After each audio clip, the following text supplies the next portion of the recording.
When you hear the phrase business titan of the 20th century, who pops into your head? Ford? Rockefeller? Sure.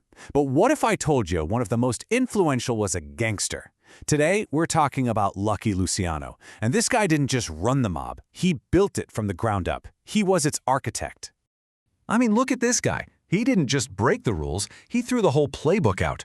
You see, where other gangsters saw turf wars and bloody street fights, Luciano saw potential. He saw a corporation. He was, for all intents and purposes, a criminal CEO, and his business plan was to turn absolute chaos into a streamlined, brutally efficient, and terrifyingly profitable national enterprise. And hey, don't just take my word for it. Get this. In 1998, Time magazine actually put him on their list of the most influential builders and titans of the entire century. Yeah, a gangster, right up there with world leaders and industry giants. So the question is, how on earth does a guy like that end up on a list like that? Well, that's the story we're going to unpack. So his journey doesn't start in some fancy boardroom. Nope, it begins on the brutal streets of New York's Lower East Side.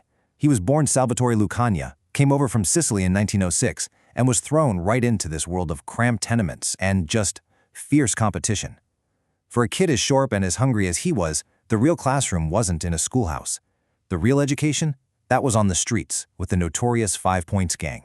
Salvatore Lucania. It's a bit of a mouthful, right? But Lucky Luciano? Now that is a name that sounds like a legend. It just has a ring to it. So where did the lucky part come from? Well, this is where the legend really kicks in because nobody knows for sure. There are a few big theories, though. The most famous one? He survived this absolutely savage beating in 1929. We're talking left for dead, throat slashed, the whole deal. It's what gave him his signature droopy eye. So was he lucky for surviving that? Maybe. Or maybe he was just unbelievably good at gambling.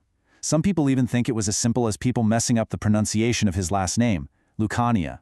We'll probably never know for sure, which, only adds to his mystique.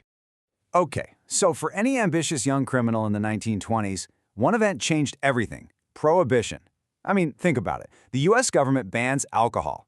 Did people stop drinking? Of course not. All it did was create this massive, unbelievably profitable black market overnight. It was a golden ticket.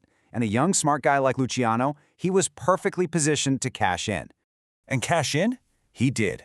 By 1925, Luciano and his crew of absolute strategic geniuses, we're talking guys like Meyer Lansky and Frank Costello, were grossing over $12 million a year. And that's from bootlegging and gambling alone. In today's money, that's hundreds of millions. Under his mentor, the legendary Arnold Rothstein, Luciano learned something crucial. Don't just be a gangster. Think bigger. Run it like a corporation. But here's the thing about Luciano. His ambition went way beyond just making money from illegal booze. He saw a future for organized crime that the old-school Sicilian bosses, these guys they called the Mustache Petes, were totally blind to.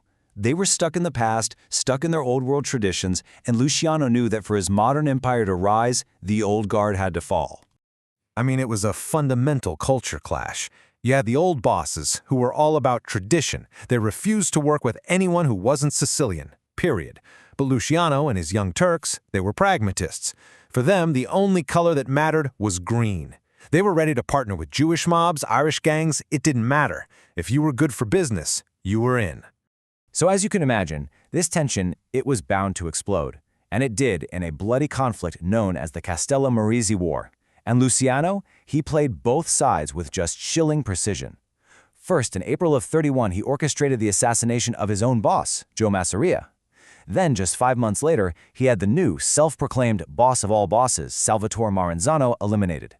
In one swift, bloody stroke, the entire board was cleared. Now, with all his rivals gone, Luciano could have just stepped up and declared himself the new boss of all bosses. But he was smarter than that. He knew that title just put a giant target on your back. So instead, he got rid of it completely and created something truly revolutionary. He created the Commission. And honestly, the best way to think of it is as a corporate board of directors for the Mafia. This council, made up of the heads of the most powerful families, would settle disputes, set territories, and, most importantly, stop the endless gang wars that were just plain bad for business. This was his masterpiece. He replaced the bullet with the ballot box and brought corporate structure to the American underworld. But you know how these stories go. Just as Luciano reached the absolute height of his power, a new enemy emerged. And this wasn't another gangster. This was an ambitious special prosecutor named Thomas E. Dewey, who was dead set on making his name by taking down the most powerful mobster in America. In 1936, Dewey got his man. He convicted Luciano on a whole slew of charges related to compulsory prostitution and handed him a sentence of 30 to 50 years. I mean, that was effectively a life sentence. In one stunning blow, the architect of the modern mob was off the board. It was a massive victory for law and order, no doubt about it. But for decades now, a huge question has lingered over that conviction. Look, no one's arguing Luciano wasn't a criminal. He absolutely was. But was he actually guilty of this specific crime? You see, Dewey's case was built almost entirely on the testimony of several prostitutes and madams. But a lot of people, historians, even other mobsters, have argued that a boss at Luciano's level just wouldn't be directly involved in the day-to-day of a racket like that. And what's more, some of the key witnesses later took back their testimony. It remains a hugely controversial conviction to this day. But Luciano wasn't going to serve his full sentence. In a twist you could not make up, his ticket out of prison came from the most unlikely source you can imagine, the United States government right in the middle of World War II. It was a top-secret deal called Operation Underworld. The U.S. Navy needed to protect the New York docks from enemy sabotage. And who controlled the waterfront? Luciano's guys. So they made a deal. Luciano uses his power to keep the docks safe, and in exchange, his sentence gets commuted. But there was a big catch. He would be deported to Italy, never to return to the U.S. legally. But this is lucky Luciano we're talking about. He was never one to follow the rules.